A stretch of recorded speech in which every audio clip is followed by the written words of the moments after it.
Possession is one of the most loved seasons of Ninjago, and I can see why. A lot of crazy shit happens, like Lloyd being possessed by the new villain, getting more lore for the world, and other things that we'll talk about later. I'm really excited to give this season another look. What? Let's go already. The first moment of the season has us watching this night guard playing with some mannequins. He's getting spooked by someone in the museum and is attacked. He's on ninjas! Flying around on their elemental dragons once again. They are out here hunting this massive fish, you know, as you do. Back on dry land, Lloyd is still missing his dad after his sacrifice last season, and Kai promises to look after Lloyd. This is a cute mentor-mentee relationship, which seems to only last this season. Wu has opened his own tea shop. It's about time we all help out with his retirement. His retirement? Bro's 1,000 years old and now he's retiring? Bro still has like 12 seasons left in him. The fellas are put to work advertising steep wisdom with these funny little hats. Everyone except Lloyd,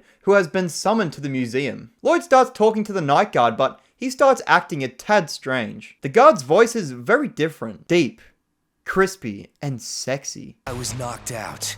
When I came to, I found the only thing stolen was something that wasn't even on display. The guard attacks Lloyd and is wearing the ally armor, which is a stupid name. The guard is obviously possessed and talks about Wu like they were old drinking buddies. The ghost starts to possess other things, and we get a good look at him. He got here when Garmadon opened that portal to the cursed realm last season. The other ninja are also in a battle. Why won't you take the flyer? Just take the flyer! I mean, sure, I have a cold sore, but it's hardly contagious.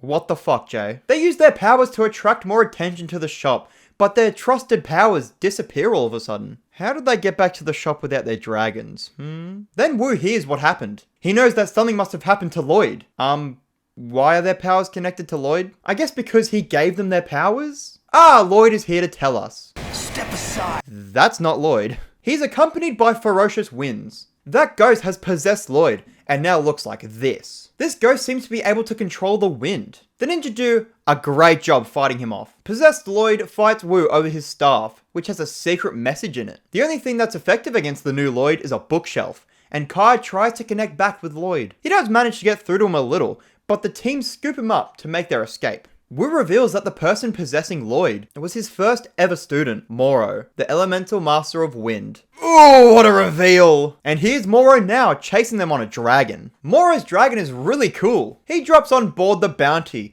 and creates 2 swords. What? I don't remember him doing this. Jay and Cole try to hold Moro off, and Nia leaves the driving too. Wait, you aren't Dareth. Nia decides to get in on the action, and Moro fires lightning out of his hands. That's Jay's thing. It's Kai and Zane's turn to get their shit kicked in. To get Moro off the ship, Wu throws his staff off, and he follows. The bounty does a big crash, and Wu got the message from the staff. He realizes that the message was from the first Spinjitzu master, and the symbols are clues to his resting place. Unfortunately, Wu doesn't know what the symbols mean. Some Sun Yua. They set up camp for the night, and Wu tells the group the story of Moro. When Wu was younger, he found a young boy digging through garbage. This boy was Moro, shocker. So Wu took him in and trained him. Little did Wu know, this young boy was the elemental master of wind. Wu immediately thought that Moro could be the Green Ninja, and Moro took this very personally. He became arrogant, but was humbled by the golden weapons as they didn't respond to him. This angered Moro, so he tried to prove he was the Green Ninja, almost killing him. So Moro left the monastery to find the first Spinjitzu master's tomb and prove he was worthy. Telling by Moro's ghostly state, he obviously died trying, which is kind of dark. Present day Moro stumbles into a bar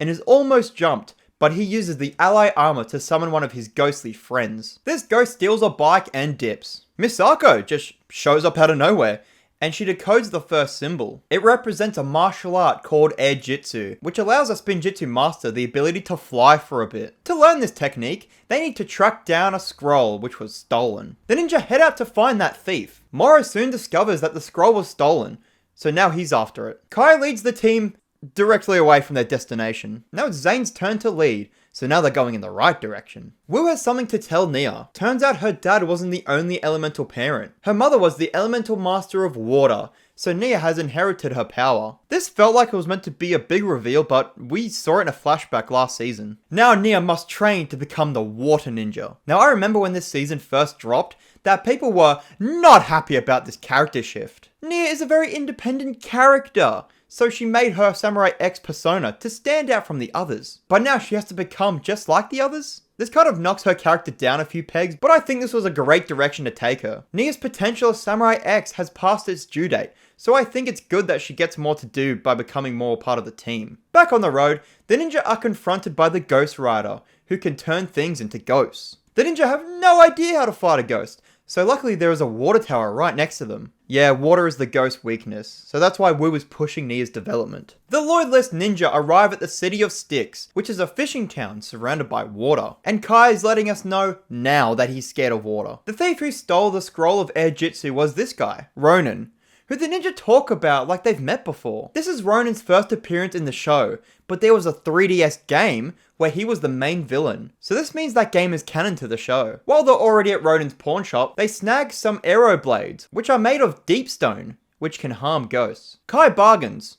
200. 400. 300. 400. 350. 450. Deal. Not well. Now they need to earn some money while Nia's training begins. Wu shows off his elemental dragon, which he apparently knew about the whole time. That's bullshit. Nia is tasked with filling up a bucket that has a hole in it. The ninja do manual labor, and Kai whacks Zane so hard that he starts to speak Simlish. They don't get the money they need, so Jay decides that he's the leader now. Why didn't they just nominate Cole to be the leader? He led them in the pilot episodes and the first season. Jay's first act as leader is to steal the scroll from Ronin. About time. Oh hey, Moro's here, and he summons a new friend, Soul Archer. Ooh. Nia is very stubborn about giving up, which goes against the ninja's whole thing, but she does successfully fill the bucket. Wu points out that Nia's biggest flaw is feeling weak, which is a character trait that lasts all the way through the show. Mora and Soul Archer confront Ronin, but then the ninja arrive. An organ attacks Jay, and a massive ghost fight begins. The scroll reveals itself, and Ronin blasts off with it. Oop, never mind. Both sides chase after the thief, but Moro grabs the scroll. Kai is the last one to chase down Moro, but he immediately learns air jutsu. Before Kai is completely tangled, Ronin offers to save him, but for a price. He gave Ronin everyone's share of the tea shop, which wasn't really doing great anyway. Ronin also told him that there's another way to learn air jutsu. Man, Nia fucking hates water. Nia still doesn't accept her role as the water ninja, which gives us a glimpse into her mind when she can't master something immediately. Rage. Because Ronin owns most of the steep wisdom stonks, he comes in and starts causing a fuss. The ninja's second chance at learning air jutsu is in this creepy temple, which was home to the creator of air jutsu, Sensei Yang. Thank God this tall lady is conveniently here to give us the history of the place. But there's a rumor that you'll turn into a ghost if you're inside at sunrise. Keep that in mind. Zane is now yelling. It's Jay's fault. Cole's turn to be in charge. Finally. The ninjas sneak inside the temple, which probably isn't haunted. It would be a shame if this season was about ghosts. Mora has brought over some more friends. Gultar and Bancha. Mora speaks of a mysterious master. If we're not out by sunup, we'll be ghosts. Cole, I wouldn't say that if I were you. After a few pranks, things start to get a little creepy, and Yang tries to stab them. There he is! Yang keeps yapping, while Nia bribes Ronin to leave. Yang is trying to use the ninja's fears against them to toughen them up, maybe? Ronin speaks of a debt he owes to the Soul Archer, which is why he's hanging around Steep Wisdom. Mora has broken into Nia's Samurai X cave, so fighting begins. But Nia proves that she's no match for the ghosts. Instead of worrying about himself, Ronin helps Nia, and the two blow up the ally armor. So that means no more ghost friends. Gultar turns the Samurai X mech into their own mech. Saddest character death in the show. When all faith seems lost, it starts raining in the desert. Oh, it was Nia, right! The boys are still taking Yang's tests, which they pass, getting the second scroll. The sun starts to rise, so the ninja make a mad dash out. Cole drops the scroll and goes back for it, but in the process, didn't make it out in time, turning into a ghost. This was crazy shit when it happened, and I'm glad to report that he stays a ghost until season 7. Our land-loving ninjas are practicing doing air jutsu, and now have suits made from that deep stone material, so they can't be possessed. What's that?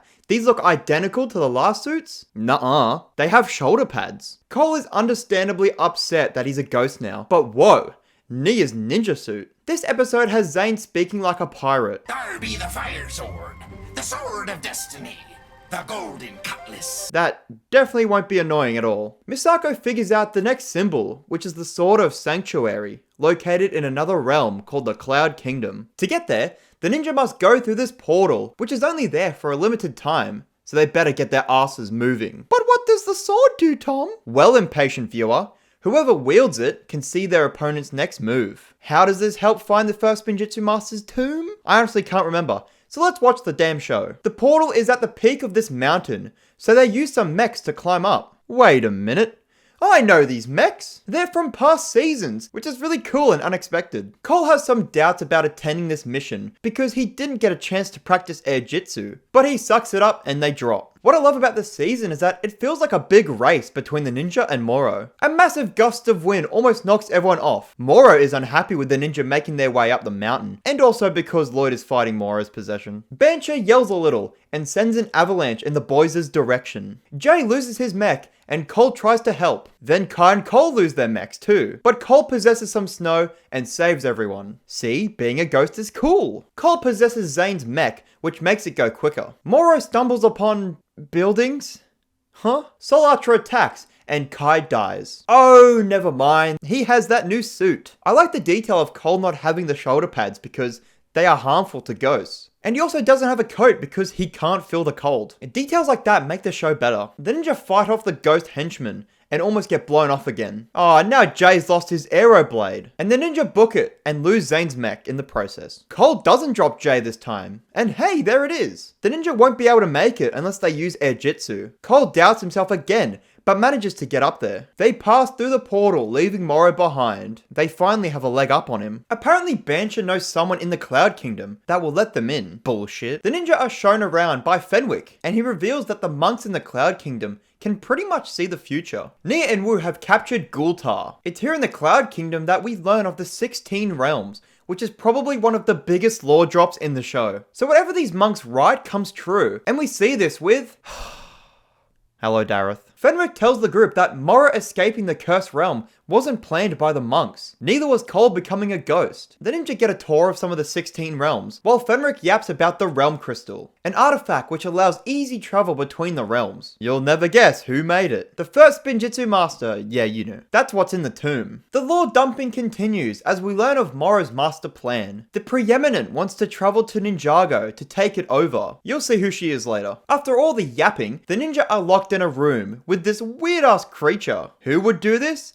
Oh, it was Fenwick. He was Bancher's in. Now Moro is in the Cloud Kingdom. Cole puts his ghost powers to use and unlocks the door. See, this stuff is so useful. They need to climb up this tower to get to the sword. And I gotta ask, why is their air jitsu just blue? Whatever. Moro uses the sword to escape. An epic boat race begins. Sorry, snowboard race. Back on the bounty, the group hear of the ninja returning. So they drop what they are doing. And I mean they drop everything. Even the key to the cell. Yeah, Gultar escapes. And Kai once again tries to get through to Lloyd, which he does, and Lloyd manages to give Kai the sword. They get away with the sword and everything's good. The ninja are fortifying the tea shop now that there's precious cargo. Ronan sneaks away from a ninja meeting and goes after the sword to pay off his debt to the ghosts. Nia gets to it first though. The two fight over the weapon and Ronan manages to get away. Wu shows off his dragon again and chases after Ronan, but he's not in his ship. He's on a river, with Nia being the only one left to stop him. She utilizes her new powers, but not well enough. Ronan becomes the mailman and delivers his package. And the villain of the season changes his deal. That's crazy. Ronan sends the ninja a message, saying that the tomb is in the Caves of Despair, which is where they got the Scythe of Quakes from the pilot episodes. I guess I was wrong when I said those locations don't return. Turns out, Ronan was lying. Well, it was actually Moro possessing him, so the ninja are in the wrong cave. But they do find somebody's body. It's Moro's, from when he was still alive, which is pretty dark if you think about it. The caves are now a volcano or something, and now there's lava. One minecart trip later, and Ronan saves the ninja with his ship, and it takes them to the tomb's location. That was a pretty boring episode, I won't lie. I don't think all that much happened with the last section just being a wild goose chase. We see that Moro is already at the tomb and is making progress. So the team's Uber just leaves them there, so they have no choice but to continue forward. The first test of the tomb is a bunch of doors. I'm sure this tomb wasn't built with the thought of robots being a thing, because Zane cracks the code almost immediately. Come on, first Spinjitzu Master, get with the times, you old hag. The code leads them to a door, which leads them to the next test. There's a big glowing stick and some spike traps. The future telling sword would be so useful right now. Kai sets off all the traps and Cole gives up. Okay, bye Cole. Oh, that was the answer to the test. The boys come across a maze with the walls reflecting their future selves. They are all wearing different clothes. Jay has an eye patch and he sees Nia with him. Both those things will come into play next season, but Cole sees nothing. Let's hope that doesn't come into play later. Moro finds the fellas and they do their best to fight him off. Kai outsmarts Moro, which is a surprising move for him. To get out of the maze, they need to head down, which they do. That's where they come across the first Spinjitzu Master and the Realm Crystal. No, Moro's got Lloyd hostage. Nia is proving to be pretty effective at the moment with her water. But there's more important things at stake. Kai once again comes up with another plan, which results in Lloyd and the Realm Crystal in the water. Jay and Zane leave the only two characters who can't go in water to get Lloyd. But they do manage to get him, but Moro gets the crystal. He uses it to disappear, but at least they have Lloyd and their powers back. Can't believe we went from a nothing episode to this. Alright, time for the finale. Wait, that's Chen's Noodle Shop. And wait, that's Skylar. What a strange and neat cameo. Moro's in Styx, summoning some more ghosts. The ninja return to the tea shop where Borg is waiting. Jay looks shorter. Borg did Jay so dirty there. He shows off some new toys. The ghosts have taken over Styx, so the ninja have to sneak in like ninjas. Their plan is going well until Lloyd is caught. Lloyd, what happened to you? Oh, it's Nia. It's funny now seeing these two fight, as both of their powers came from Wojira. But that's not until way later. Jay does some ghost busting, and Lloyd decides to finally do something this season. He's no match for gravity, so luckily Ronan arrives to make it rain. Lloyd almost destroys the Realm Crystal, but Moro uses Lloyd's hope to see his father against him. That allows the Preeminent tentacles to gobble him up. The Preeminent pulls up and looks very... Moro taunts Wu while the ninja save the people. Cole says screw it and shoves his bike into the Preeminent's gullet. This does absolutely nothing. Lloyd wakes up in the Cursed Realm. Yes, this is the Cursed Realm, inside the Preeminent. How does that work? Just roll with it. Hey look, Chen and Klaus, as well as Garmadon. Moro is the Green Ninja. What do you mean you aren't the Green Ninja? That's a little silly. The others retreat to a boat when Lloyd shows back up wearing his father's clothes. The two Green Ninja, kinda, duel. The ninja work on taking down the stilts of the city to hopefully drop the Preeminent into the sea, but the background music is gone for a bit. I don't know if this was intentional or not. To combat the water, the ghosts use the buildings around them to create armor for their master. That is so strange. Lloyd and Moro's fight takes them through the different realms, even ending up in Chima, which was the craziest cameo ever. Moro succeeds in leaving Lloyd in another realm, so Nia has to unlock her true potential. But that took the ninja a while, so surely she won't. Oh my god! Makes you wonder how Cole can stand so close to Nia with all this shit going on. Anyway, she completely bodies the Curse Realm, so it grabs Moro and starts pulling him down. Before he goes, Wu tries to help his student, but Moro decides to give him the Realm Crystal and give in. Oh, and Lloyd is back! The day is saved once again, and the season ends with everyone kind of just standing around. That was a pretty good season. I can't say it's my favorite or anything, but I can see why people enjoy it so much. I don't think it's actually the best season, but it's in the middle for me. Not bad, but not all the best either. I can't help but think that people like this one so much, only for Moro and the lore that we get. Anywho, Master of the Mountain is next on the list.